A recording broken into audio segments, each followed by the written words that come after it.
Friends ఎలా ఉన్నారు అందరూ? Welcome to Chitti's kitchen. ఈరోజు బ్రెడ్తో కట్లెట్ తయారు చేసుకున్నామండి. చాలా టేస్టీగా ఉండిద్ది.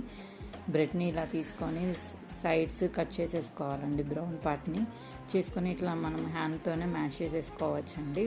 లేదంటే మ్యాషర్తో అయినా లేదంటే మిక్సీలో అయినా పట్టుకోండి. ఆలూని ముందుగానే ఉడకబెట్టుకున్నానండి. ఇందాక మనం రెడీ చేసి పెట్టుకున్న బ్రెడ్లో ఆలూని వేసేసుకొని దానిలో కొంచెం పచ్చిమిర్చి, సన్నగా తరిగి పెట్టుకున్న ఆనియన్స్, తగినంత కారము, ఉప్పు, పసుపు వేసుకోవాలండి. దానిలోనే కొంచెం ధనియాల పొడి, గరం మసాలా పొడి, చాట్ మసాలా పొడి వేసేసుకొని మొత్తం ఒకసారి కలిపెట్టేసుకోండి. కలిపెట్టేసుకొని మనము కొంచెం చేతికి ఆయిల్ రాసేసుకొని ఇట్లా రోల్ లాగా ప్రిపేర్ చేసుకొని పక్కన పెట్టుకోవాలండి.